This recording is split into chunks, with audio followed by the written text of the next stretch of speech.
I'm sure you've had a learning curve as you go along in anything, all this, Andy. Yeah, yeah, absolutely. I mean, we did a ton of research before we started, which certainly helped kind of bypass a lot of that learning curve, but we definitely still ran into some things.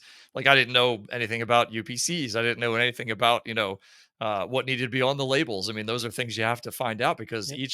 each state, each county, maybe even, requires different information to be on your labels. And that's the kind of information you have to know before you start selling to grocery stores. But yeah, I mean, luckily, like I'm a pretty outgoing person. So when I was talking to chefs and stuff, it was a little more natural, but I will say I was super nervous when I went to my very first chef, thinking, "Oh my gosh, these guys." And I would recommend not going straight to like a Michelin, Yeah. 3-star restaurant or something, to try and sell your stuff. I mean, start small. Find a restaurant that's like either brand new or they're really upcoming, or something like that. And those are the guys that are going to be a lot more open to using your stuff right off the bat.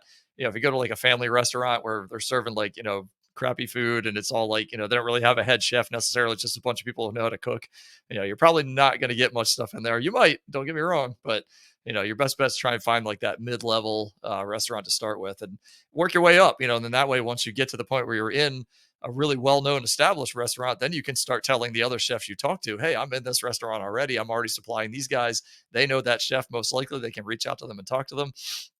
But it's also a reputation thing to know that you're in one of these really well-known restaurants that has a lot of people that are Yeah. going through the door every single week, and it helps just that reputation. You're building it up. So don't go straight for like Whole Foods. Start with like your local little co-ops and work your way up grocery store wise until you can get to that point. So Exactly. just start small and build at your pace, because if you build faster than you can handle, it's going to be tough. And if you build slower than you can handle, you're going to get discouraged. Yep. So really try and keep that good pace and just keep setting those goals, like I said, just out of reach where you got to fight for them. And a way to speed up your learning curve, we have a course you can take that has one-on-one coaching with it every week that you got. Jess will put a link, I'm sure, in chat or in the description of this. You can do that. We are giving something away for free as well that she will have that you can go to and get today. But you can speed up your learning curve by simply getting a coach, getting Yeah. Andy's one-on-one coaching that you can pay for. Get questions answered you don't even know you have questions for, that we Yeah. can help lead you through, that we've been through, we've learned, and we got our curve sped up by a little bit by taking a course, by having a mentor. And now we can share that same thing with you guys and help you get there as well. So you can check out either one of us, Andy at Fresh Source Farms. All this stuff is online there. You can check me out, Microgreen Business Coaching. That can help speed up your learning curve. Andy, you also did coaching as well, right? Oh yeah. Yeah. We definitely did. We did about 2 years, 3 years ago, I guess at this point, Yeah. took a really awesome course. And I mean, it changed our entire like the entire way we looked at the business 100%. It was like we were starting from scratch all over again. Luckily we were only about maybe 7 months in, so but at that time we knew that this was going to be big for us, and we knew that we needed help, because it's like you really have to talk to somebody who's been there, done that on almost everything that you could possibly run into.